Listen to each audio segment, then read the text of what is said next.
بسم الله الرحمن الرحیم. السلام علیکم ګرانو ډاکټر صاحبانو، په دې هیله چې ټول به روغ جوړ یاستئ.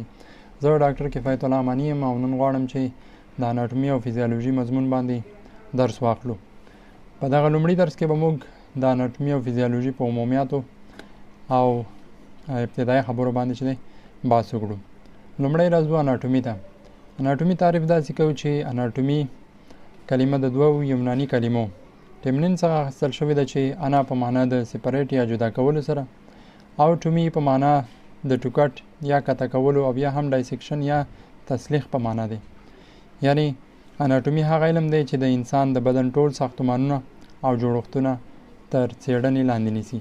سټډي سټرکچر آف ارګانیزم.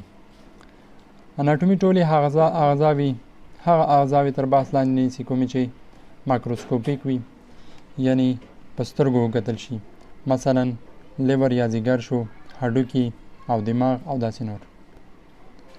اوس راځو د اناټومي په برانچونو یا څانګو باندې بحث کوو. لومړی برانچ چې د اناټومي د هغې ته مایکروسکوپیک اناټومي ویل کېږي. مایکروسکوپیک اناټومي هغه ساختمانونه چې په سترګو ولیدل شي هغه مطالعه کوي.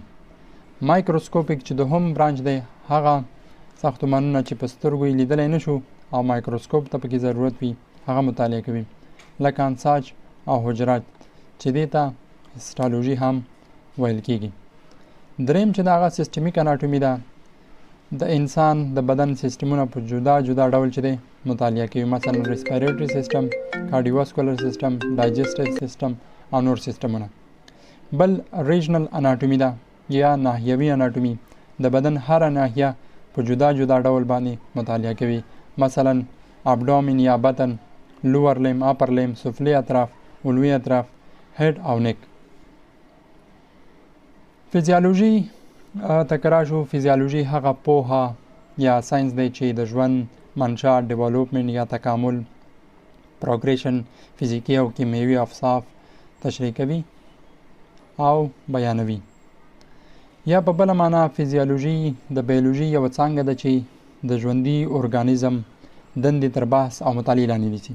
فزیالوژي هم د اناټومي په شان په څو څانګو ویشل کېږي، مثلا نیورو فزیالوژي کومه چې د عصبي سیستم دندې تر بحث لاندې نیسي، کارډیک فزیالوژي کومه چې د زړه فزیالوژیکي دندې تر بحث لاندې نیسي. د انسان وظیفوي او ساختماني واحد چې دی هغه له حجرې څخه عبارت دی، یعنی ساختماني په دې معنی چې د انسان بدن ترې جوړ دی، او وظیفوي په دې معنی چې د انسان د بدن وظیفې اجرا کوي، چې په حجره باندې به په آینده کې انشاءالله په تفصیل سره بحث وکړو. اوس خبره په سیستمونو کوو چې سیستم څه شی دی او د انسان په بدن کې څو سیستمونه موجود دي. څو سره ورته حجرات او مجموعه چې یو شان وظیفه اجرا کړي دې ته ټیشو یا نسج ویل کېږي، او کله چې څو انساج سره یو ځای شي نو دا چې بیا ارګان جوړوي. کله چې څو ارګانونه سره یو ځای شي دا یو سیستم جوړوي، او کله چې څو سیستمونه سره یو ځای شي نو د انسان بدن ترې جوړیږي. نو د انسان بدن چې دی اوس د لاندې مختلفو سیستمونو څخه جوړ شوی دی. لومړی چې دی سکلیټي سیستم یا سکلیټل سیستم کوم چې به هډوکي مطالعه کوو پکې. دوهم عضلاتي سیستم یا مسکولر سیستم کوم کې به چې عضلات مطالعه کوو. دریم عصبي سیستم یا نروس سیستم کوم کې به چې دماغ او نیورون مطالعه کوو. څلورم اندوکراین سیستم کوم کې به چې غدوات مطالعه کوو. پنځم د زړه او رګونو سیستم یا کارډیوواسکولر سیستم کوم کې به چې د زړه او رګونو چې دی مطالعه کوو. شپږم تنفسي سیستم یا ریسپیریټري سیستم چې پکې به پوزه، مرۍ او سږي مطالعه کیږي. همدارنګه اووم چې دی هضمي سیستم یا ډایجسټیو سیستم چې پکې خوله، معده، کولمې مطالعه کیږي.